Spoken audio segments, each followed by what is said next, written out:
চাঁদ দুপুরে হঠাৎই উত্তেজনা ছড়িয়ে পড়ল হাতিয়ার এক পুকুর ঘাটে। সেখানে পানির নিচ থেকে ধীরে ধীরে ভেসে উঠল এক বিশাল আকৃতির ছায়া। সবাই বলছে কুমির, সত্যি কুমির নাকি রহস্যময় কোনো প্রাণী?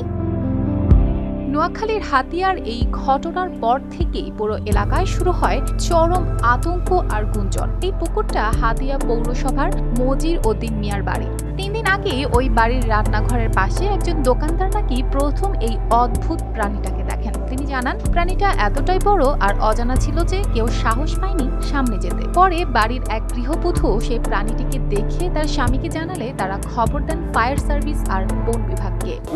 আরো 3 দিন আগে আমাদের ঘরে ঢুকছে, যখন আমাদের ঘরে ঢুকছে আর আমরা ওইখান থেকে বের করে দিছি।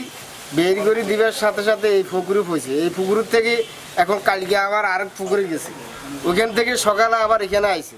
এখন ইনি এই পুকুরে আছে, এই পুকুরে থাইতে দেখা যায় ওনার লেজ পা দেজে ওনাকে দেখা যায়। আগে 3-4 দিন আগে এরা আমার বলছে অলিভাইগো বাড়িতে কুমির সিস্টেমের এক প্রাণী এসছে, খেয়াল রাখি সাবধানে রাখি।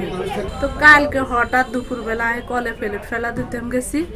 সাইজেন পুকুরের দিকে তাকাইছে, সাইজেন হেঁটে একবার এদিকে দৌড়া একবার এদিকে দৌড়া। পরে এরা বুড়ো ডাকছি, ডাকি আমি বলি যে রেসবিরাবু এদিকে আসো। কি মানে আমি যে কথা বলি ভয়ে আমার মুখ থেকে কথা বাইর হয় না। পরে উনি কি আমি কই তুই যে জন্তু রোগের কথা কইস ওই তুই যেত আনবো পুকুরে। পরে উনি আসছে, আসার পর দেখে যে উনিও দেখছে। দেখার পর কয়েকজন মানুষের কাছে ফোন দিচ্ছে আর আসি দেখছে। এরপর মানুষেরা ভিড় করে ইট পাথর গাছ টাছ মারছে। কালার এক্সপার্ট, জর্জ স্যাপ এবং মাইল্ড অন হ্যান্ডস টেকনোলজি সমৃদ্ধ অরিক্স ক্রিস্টাল ওয়াশ আপনার লন্ড্রি এক্সপার্ট। কিন্তু ঘটনা এখানেই থেমে থাকেনি। ফায়ার সার্ভিস ও বন বিভাগের লোকেরা এসে নিজের চোখে দেখে গেলেও প্রাণীটি উদ্ধার করতে পারেনি। তারা বলেছে এই ধরনের উদ্ধার তাদের কাজের মধ্যে পড়ে না। দেখছি এটা তো এমনি পুকুর ভাড়া সামান্য সোয়া তুলি বউ দিছি।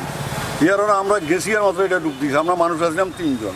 এখানে পুকুরে বলছে সবাই কুমুরে আছে, আমরা দেখতে চাইছি, আমি দেখিনি। কালকের থেকে এখানে শুনছিলাম এই পুকুরে কুমুরে আছে, ওখানে আমরা আইসি দেখবার জন্য। তো ওখানে আমরা এমনি নখের সাপ টাপ কিছু দেখি আর এমনি আর কুমির দেখি না। শেষ পর্যন্ত ঘটনাস্থলে এসে পৌঁছান বন্যপ্রাণী ও জীববৈচিত্র্য সংরক্ষণ বিভাগের কর্মকর্তা। তারা স্থানীয়দের সাথে কথা বলেন, পুকুরের জালটা নিয়ে প্রাণীটিকে ধরার চেষ্টাও করেন। যে পুকুরে প্রথম দেখা গেছে বা এখানে আমরা একটা ভিডিও ক্লিপ পেয়েছিলাম, তো সেখানে আমরা গিয়েছি। সেখানে গিয়ে এখন পর্যন্ত আমরা কোনো কিছু পাইনি। পাশাপাশি আশেপাশে বিভিন্ন পুকুর যেগুলো আছে এগুলো আমরা দেখতেছি, এখন আমরা কিছু পাইনি।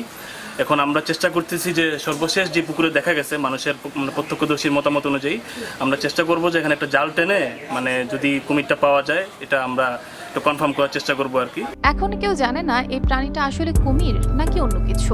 কোথা থেকে এসেছে, কিভাবে পুকুরে ঢুকলো সেটা নিয়েও চলছে নানা জল্পনা কল্পনা।